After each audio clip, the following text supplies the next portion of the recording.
Biso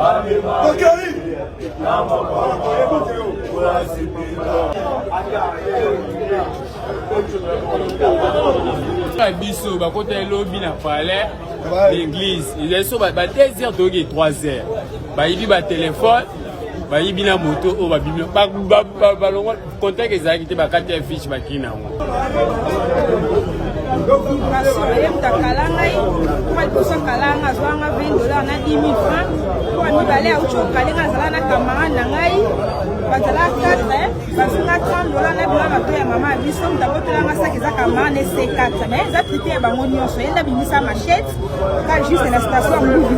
La vie des travailleurs de la RTNC, en passant par le barème salarial, où nous avons un barème que le ministre des CIG et du budget refuse de signer, et l'autre barème payé à 75% et le 25%, nous totalisons aujourd'hui 15 mois d'arriérés. Madame la directrice générale, comprenez ces agents qui travaillent tous les jours, en dehors du salaire, nous disons qu'il y a des sérieux problèmes en ce qui concerne les soins médicaux.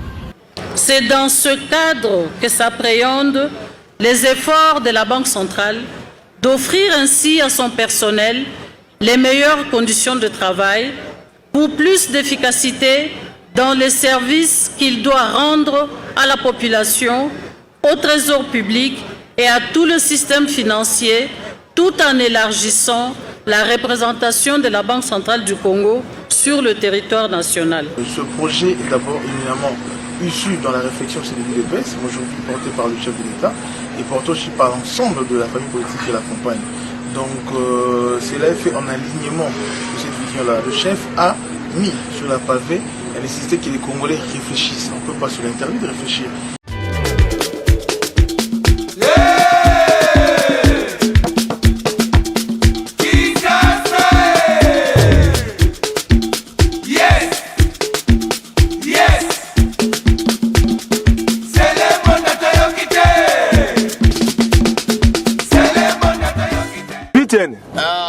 Omeli boni ne sali oboye. Ah na meli zododo. Omeli zododo putain. Na mela ngo. Omela ngo.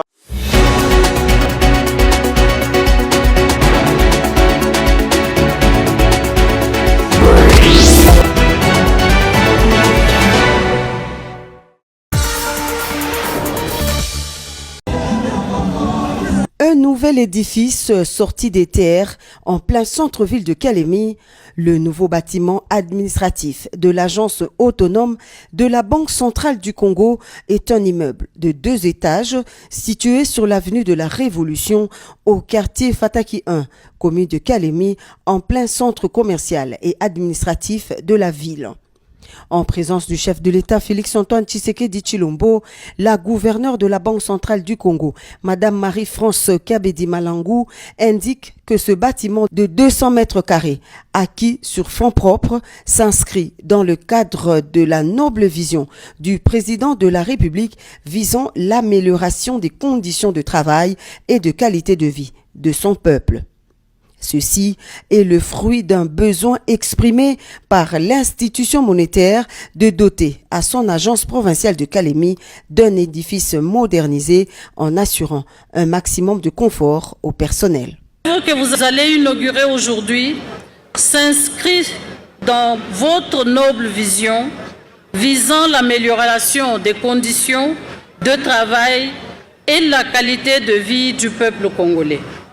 C'est dans ce cadre que s'appréhendent les efforts de la Banque centrale d'offrir ainsi à son personnel les meilleures conditions de travail pour plus d'efficacité dans les services qu'il doit rendre à la population, au trésor public et à tout le système financier, tout en élargissant la représentation de la Banque centrale du Congo sur le territoire national. Le nouveau bâtiment administratif de la Banque centrale du Congo, siège de Kalemi, inauguré en ce jour par le chef de l'État, abrite non seulement les services de la banque, mais aussi des appartements pour ses hôtes de marque.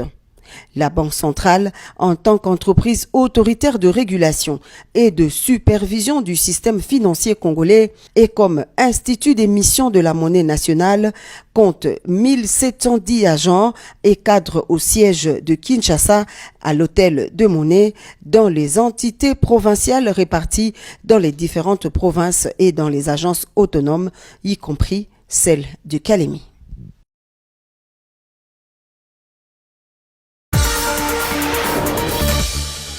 Fin de l'encadrement de 18 mois des ex-combattants issus des différents groupes armés dans la CADECO, dans le centre de transit de programme de désarmement, démobilisation, relèvement communautaire et stabilisation PDDRCS après son lancement par le gouverneur militaire de la province de l'Ituri, Luboyanka Chamadjoni. Achevée avec succès, une cérémonie de fin d'encadrement à l'honneur de ces démobilisés a eu lieu dans leur site de Biango. Ces ex-combattants ont décidé volontairement de déposer les armes et après encadrement, les uns ont choisi d'être réinsérés dans leurs communautés respectives et les autres ont décidé de rejoindre la réserve armée de défense RAD en sigle pour servir loyalement la nation congolaise comme réserviste tel que souhaité par le chef de l'État, Félix Antoine Tshisekedi Tshilombo, commandant suprême des forces armées congolaises et exécuté fidèlement par le vice-premier ministre, ministre de la Défense nationale et des anciens combattants, Maître Guy Kabombo Mwadianvita. L'adhésion à cette réserve d'armée de la défense pour ces ex-combattants reste volontaire et non forcée, a fait savoir le général Godas, coordonnateur adjoint de la RAD et chargé de démobilisation et recrutement. Ceux qui voudront défendre la patrie iront à la RAD, ça sera volontairement. Et ça sera volontairement. Vous commencerez également à percevoir votre solde comme les militaires FARDC. Vous aurez les mêmes avantages qu'eux. Par contre, sachez que l'armée, c'est la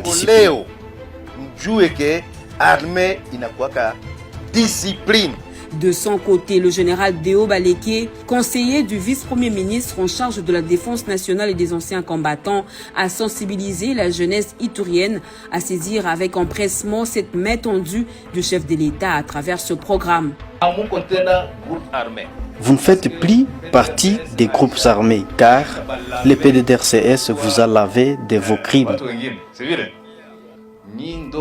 Vous êtes devenus maintenant des représentants du gouvernement pour vos frères qui sont encore à Brousse. Allez les sensibiliser pour construire le pays et donner la paix en Ituri. Signalant que pour être membre de la RAD, les ex-combattants doivent passer au processus de désarmement et démobilisation. Un appel donc a été lancé à ceux qui hésitent encore au sein des groupes armés que RAD est désormais en marche.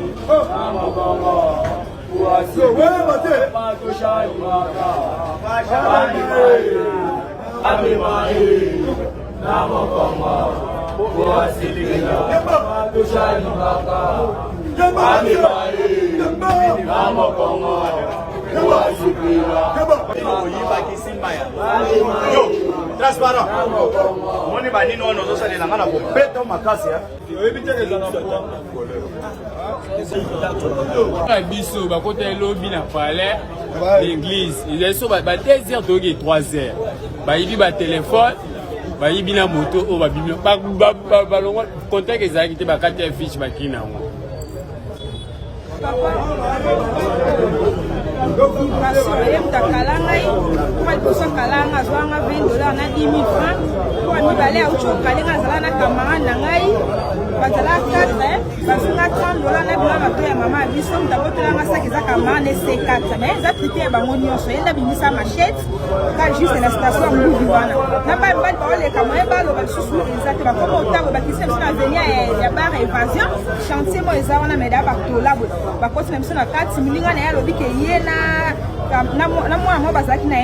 Joël bando violé ngai bango mibale ba violé camarade na ngai na fuka mina banjo lela na yebisi ngai yo zo continuer ka na ngai to ba liboso na tika yo on deuxième fois ndesko ye aviono C4 to tika ye akende to sa charger kaka na moko o denga na limi na banjo ko ya batika na camarade na ngai ba les alliés ba banjo saka na ye na tina termi sangu na yo benga ba solende ba to kuta ba konjika sa musala bango za bezo bilo na ba zo sanga bilo Pourquoi na kisambu mawana Eric na bapenga nga pe bitakwira banomanga musalo la police ezo sala en tout cas problème qui mine la vie des travailleurs de la RTNC en passant par les barèmes salariales où nous avons un barème que le ministre des budget refuse de signer et l'autre barème payé à 75% et les 25%, nous totalisons aujourd'hui 15 mois d'arriérés. Madame le directeur général, comprenez ces agents qui travaillent tous les jours, en dehors du salaire, nous disons qu'il y a des sérieux problèmes en ce qui concerne les soins médicaux, quasi inexistants. Nous avons des sérieux problèmes en ce qui concerne les conditions de travail dans les bureaux. Enfin, nous travaillons là où il n'y a pas de chaise. Enfin, nous travaillons pas de papier pour écrire. Et regardez les bâtiments, nos bâtiments, comment ces bâtiments ont vieilli. Nous sommes exposés à l'amiante. La circonstance ici est aussi motivée par les décès de deux de nos conseillers à la personne de Jemima et Medine Biakonzu. Tout est décédé dans les circonstances compliquées, bien sûr. Jemima qui venait de terminer son journal, elle a été agressée. Là, nous demandons au pouvoir public de s'organiser pour assurer la sécurité des citoyens et leurs biens. Et à l'interne, nous demandons à la direction générale de prendre des dispositions pour que cela ne se répète plus. Tous ceux qui travaillent la nuit et même ceux qui travaillent la journée, que les dispositions soient prises. Le Code du travail impose à l'employé d'assurer les transports des agents pour venir au service et même pour le retour à la maison. Medine Biakonzu, qui vient de mourir avec même des protèges dans son corps, parce qu'elle venait au travail, elle a connu l'accident du travail. Comprenez ces frustrations. Nous demandons aux autorités publiques et par les trichements de Madame le DG de pouvoir tenir compte de ces vaillants travailleurs qui rendent de bons et loyaux services à la nation et surtout au gouvernement congolais.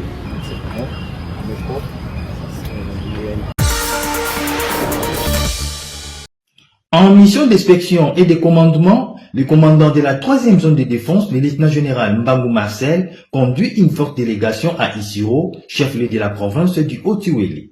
Arrivé à l'aéroport de Matari, ce jeudi 28 novembre 2024 à 15h30, l'autorité était reçue au pied d'avion par le commandant secteur opérationnel Ouélé, le général-major Moukala Ngoy François, le commandant 32e région militaire, le général-major Irben Tambouka et d'autres officiers généraux. À ce qui concerne l'objectif de la visite du commandant zone, le major Nestor Mavudissa, porte-parole à la 3e zone de défense, explique.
Il faut noter que le commandant de la 3e zone de défense a eu droit à un briefing présenté par le commandant du secteur opérationnel Ouélé avant de présider une réunion restreinte avec les commandants des unités sur place.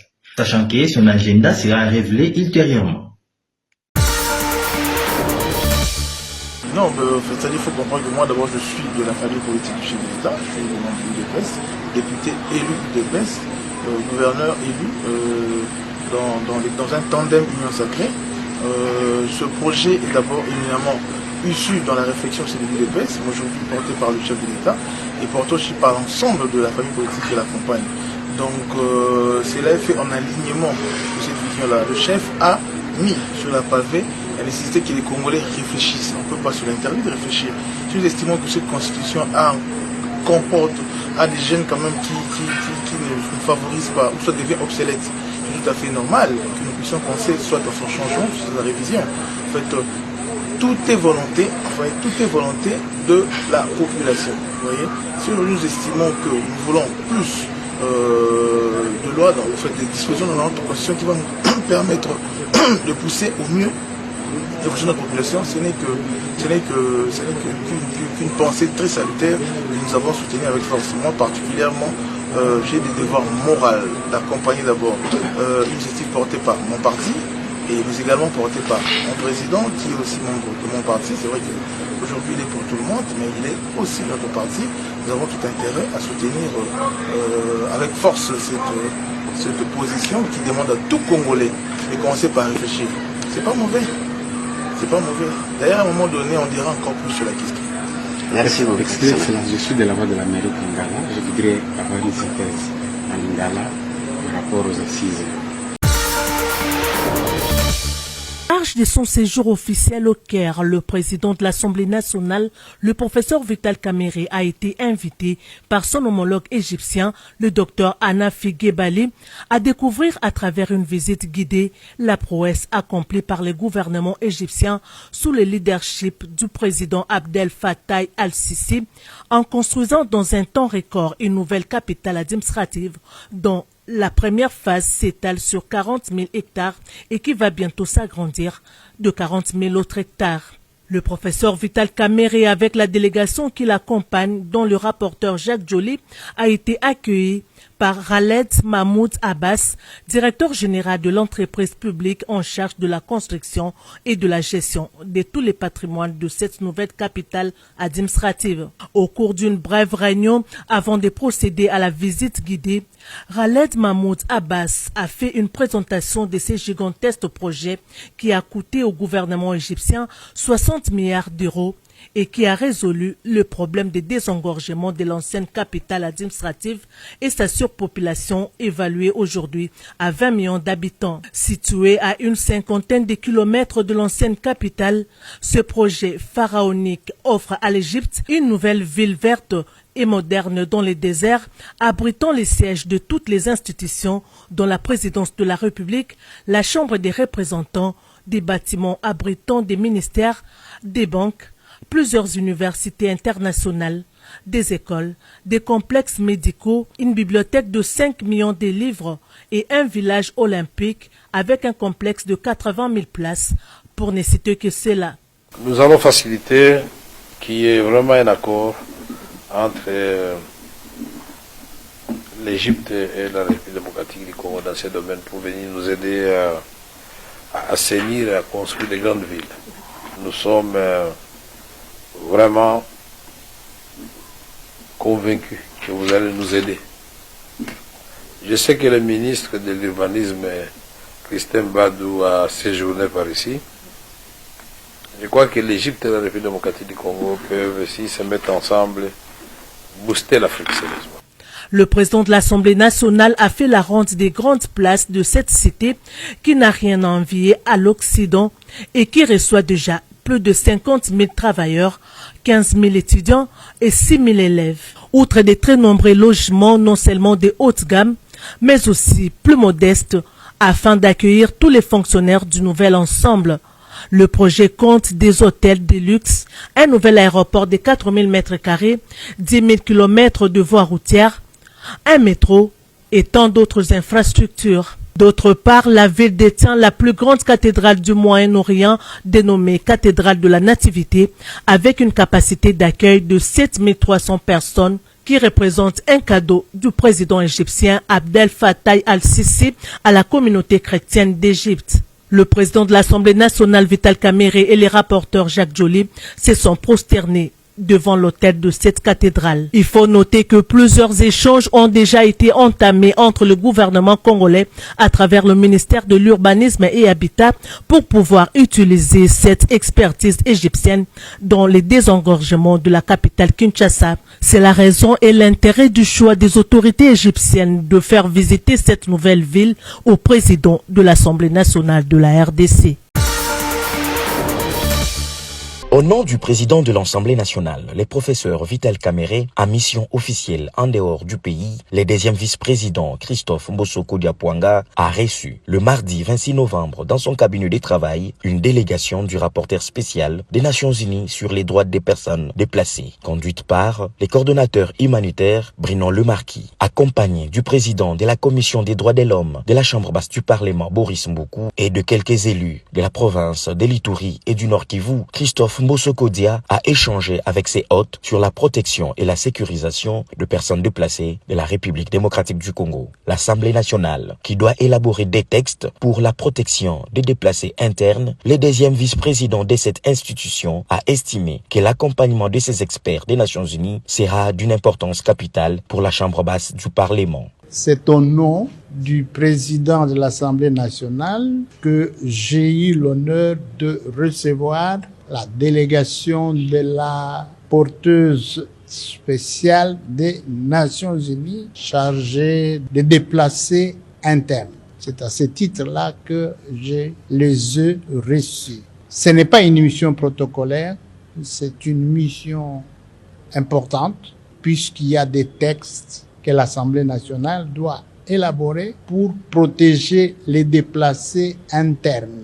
Alors, ils sont des spécialistes des Nations Unies. Ils veulent, en fait, aider l'Assemblée nationale à pouvoir adopter des textes de loi et également à collaborer avec l'Assemblée nationale sur des questions de personnes déplacées en République démocratique du Congo. De son côté, le coordonnateur humanitaire Bruno Lemarquis a souligné que la situation des déplacements en RDC est une deuxième plus grande crise en Afrique. C'est la première fois qu'une rapporteuse spéciale visite la RDC depuis 2009.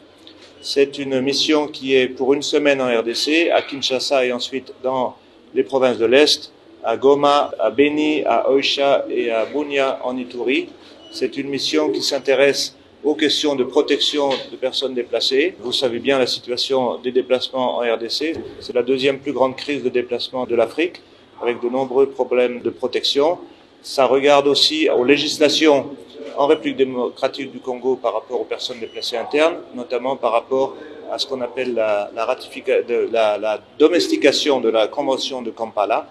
Ça regarde, la mission va également s'intéresser à ce qu'on appelle les solutions durables, c'est-à-dire quand la paix revient, quand les conditions sont réunies, comment est-ce qu'on appuie les personnes déplacées à ce qu'elles retrouvent une vie normale, à ce qu'elles retournent dans leur village, ou bien à ce qu'elles s'installent où elles veulent s'installer. Donc toutes ces questions sont très très importantes pour la République démocratique du Congo. Nous espérons que cette mission va aider la République démocratique du Congo à avancer sur certains de ces sujets. Toute cette expertise est à la disposition de la République démocratique du Congo, y compris de l'Assemblée nationale, pour avancer sur certains textes de loi, certaines politiques, certaines stratégies. Il faut souligner que le nombre de déplacés internes, particulièrement dans la partie est de la RDC, est estimé à environ 7 millions de personnes. Ces échanges entre le deuxième vice-président de l'Assemblée nationale et la délégation du rapporteur spécial des Nations Unies est une suite logique de l'entretien que le président de l'Assemblée nationale, le professeur Vital Kamerhe, avait eu au mois de juillet avec la représentante du Haut Commissariat des Nations Unies pour les réfugiés en République démocratique du Congo. Aujourd'hui, je termine ma visite ici à Kigali, au Rwanda. Comme j'avais annoncé à mon départ de Kinshasa, j'étais venu ici pour la réunion du comité permanent du symposium des conférences épiscopales d'Afrique et de Madagascar, CHEA, dont je suis le président. Cette réunion qui a rassemblé tous les présidents des conférences régionales l'Afrique est subdivisée en 8 régions et le secrétariat, notre secrétariat qui est au Ghana, c'était justement pour évaluer la situation de l'Église en Afrique de façon globale. Nous avons procédé surtout à ce que nous appelons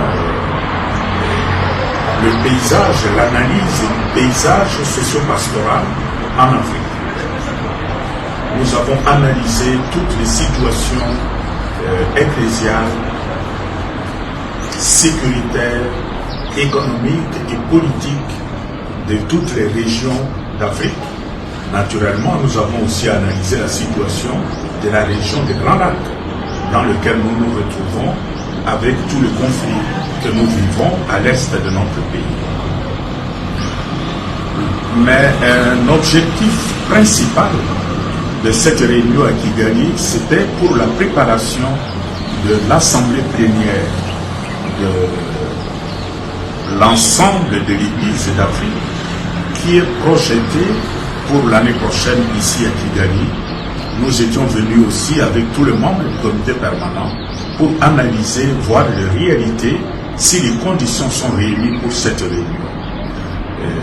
À mon départ aujourd'hui de Kigali, je peux dire, tous les membres du comité permanent sont satisfaits des conditions qui nous ont été présentées et je peux affirmer que la plénière de l'année prochaine se tiendra ici à Kigali.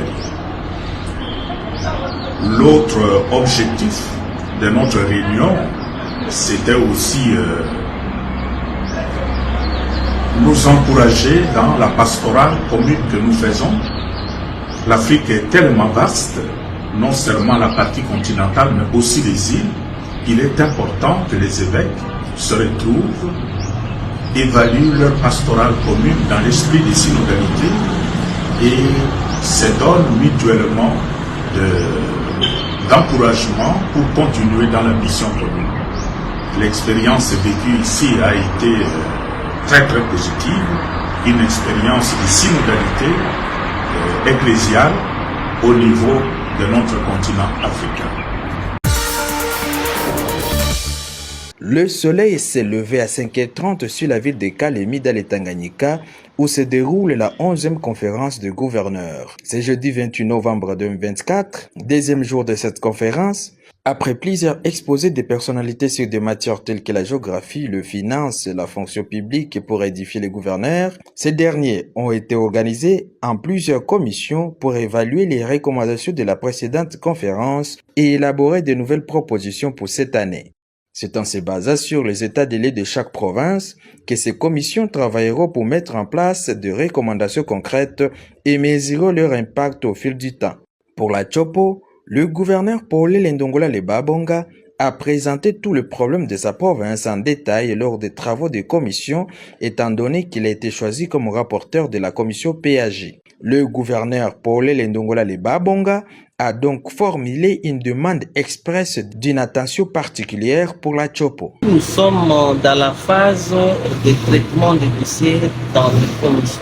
Nous avons déjà évalué les niveaux d'exécution des recommandations de la précédente conférence des gouverneurs et cette fois-ci, sur base des états des lieux de chaque province, nous sommes en train de mettre en place de nouvelles recommandations à exécuter au courant de cette année et évaluer à l'année prochaine. Nous avons ici à déposer l'état des lieux de la province.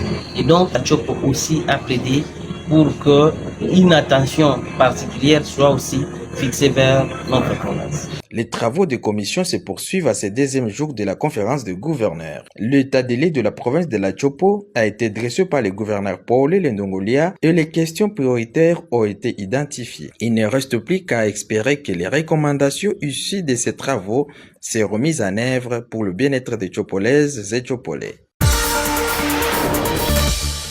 Avec dans sa suite la délégation du groupe Africa Finance Corporation, le directeur général de Metrokin, Oneponga Yongo Eric, est venu rencontrer le directeur général de l'agence de pilotage, de coordination et de suivi des conventions de collaboration signées entre la République démocratique du Congo et les partenaires privés, Maître Freddy Yodi Shembo, ce mardi 26 novembre 2024 au siège social de l'agence pour une séance de travail relative à la finalisation de ce grand projet de modernisation du transport ferroviaire urbain dans la ville-province de Kinshasa, en référence aux missions assignées à Metrokin lors de sa création, qui sont celles d'offrir des services de transport indispensables au dynamisme économique et social de la ville de Kinshasa, de résoudre l'épineux problème d'embouteillage et d'améliorer la qualité et la quantité de l'offre de transport. Africa Finance Corporation, institution financière multilatérale, est l'un des partenaires de Metrokin, d'où la nécessité de l'accompagnement de la PCSC dans le cadre d'une convention de collaboration est impérieuse afin d'accélérer la concrétisation de ce projet qui est déjà en phase d'atterrissage, a déclaré Onepunga Yongo Eric, DG de Metrokin, à l'issue de leur entretien avec Maître Freddy Yodi Shembo. Que le projet a atteint sa maturité et nous sommes en train d'atterrir. Nous venons de lancer les appels d'offres. À cela, la RDC a mis en place depuis plusieurs années un véhicule important pour accompagner les investissements, qui est l'agence. Et nous sommes venus pour nous acquérir un peu plus de ce que nous devons faire pour bénéficier d'un certain avantage, un certain nombre d'avantages. Et nous sortons de cette réunion satisfaits. Et de voir que le DG nous a bien reçus et il a compris notre souci. Nous allons travailler ensemble pour arriver au bon port avec ces grands projets qui est salutaire pour la ville de Kinshasa. Pour Osaroui Orobosa, Senior Vice President d'Africa Finance Corporation, cette rencontre avec le DG de la PCSC était plus qu'importante car elle lui a permis d'avoir plus de détails et de comprendre en tant qu'investisseur les avantages d'investir dans le projet Metrokin par une convention de collaboration. I think the purpose of our meeting today was to meet with the DG and to understand what the various tax regime and how. La raison de notre visite ici était de rencontrer le DG et de comprendre comment le projet Metrokin peut avoir un support additionnel. For the project, it's supposed to be to start very early, sometime next year. Et maintenant, nous sommes à même de procéder à la sélection des contractants afin de démarrer plus tôt le projet, probablement en début d'année prochaine.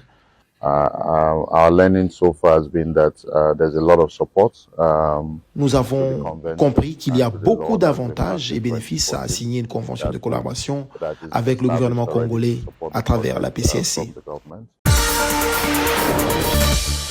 Il y a un ouf de soulagement et puis un petit sentiment de mécontentement aussi parce que la décision de la FIFA comporte beaucoup d'aspects.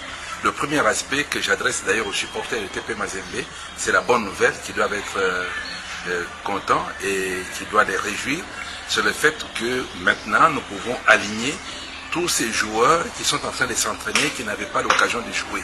Tout simplement parce qu'il nous était interdit de les faire jouer. Pourquoi? Parce qu'au mois d'août dernier, nous avons payé toutes les dettes que le TP Mazembe devait. On nous a libérés, d'abord dans un premier temps, on nous a libérés, la FIFA nous a écrit pour dire qu'on pouvait enregistrer les joueurs, seulement les joueurs locaux. Et qu'on devait attendre pour les joueurs étrangers. C'est comme ça que dans les 3 jours qui ont suivi, nous avons enregistré toute une gamme de joueurs locaux qui étaient sur la liste d'attente de Benin Dongala, Faveur Di, Bongeli, et Dylan Lumbu, et tout Banks Bungu, tout ce monde-là a été enregistré. Mais 3 jours après, la FIFA va encore nous sanctionner en disant non, vous avez accumulé beaucoup de cas et pour cela, on vous inflige une sanction sportive. Alors, sportive, entre guillemets, nous sommes en sport, on dirait que c'est une sanction même politique en sport. Pour avoir accumulé des cas, on vous dit, on vous sanctionne pour 2 fenêtres. Et pendant 2 fenêtres, vous ne pouvez pas enregistrer. Et il était question que nos avocats puissent trouver les amis de la FIFA, plaider, parce que Barcelone a été aussi dans ce coup. Et Barcelone a eu une faveur d'être élargie pour la 2e fenêtre. On s'attendait à ce que nous aussi, on puisse nous élargir pour la 2e fenêtre et qu'au mois de janvier, on puisse enregistrer les joueurs internationaux. Mais cela s'est fait attendre. Et aujourd'hui, avec la décision qui vient d'être prise, c'est que tous les joueurs qui ont été enregistrés sur le plan local, c'est-à-dire tous les joueurs locaux qui ont été enregistrés pour le compte du TP Mazembe, peuvent maintenant jouer. Et le coach Lamine est très très content pour ça, pour pouvoir maintenant faire la compétition avec tous ces talents locaux qui sont en train d'attendre. Par contre, les joueurs internationaux, c'est-à-dire ceux qui viennent de l'étranger et qui ont droit à un certificat international de transfert, qu'on appelle le CIT, doivent attendre le mois de janvier. Non seulement parce qu'on n'a pas encore ouvert le TMS dans notre registre FIFA, mais aussi il faut attendre la fenêtre parce qu'on ne peut enregistrer les joueurs que lorsque la fenêtre est ouverte. Donc ceux qui sont déjà enregistrés peuvent déjà jouer ce samedi contre le Lubumbashi Sport, mais ceux qui ne le sont pas doivent attendre le mois de janvier quand la fenêtre sera ouverte. Voilà le point positif. Bon, maintenant, il y a quand même quelques grincements dedans parce que mon collègue directeur financier du TP Mazembe ne vous parlera pas avec le même enthousiasme, puisque au même moment, la FIFA a suspendu tous les autres cas, c'est-à-dire le cas de Kinzumbi, de Philippe Traoré, où on est en train de demander qu'on nous paye les dédommagements et tout cela est suspendu. Donc nous devons attendre. Bon, je ne parle pas des faits atténuants, je ne parle pas non plus de notre capacité d'aller jusqu'au bout. Aller jusqu'au bout, on le fait parce que quand il y a quelque chose, on va jusqu'au bout pour pouvoir montrer que nous pouvons quand même...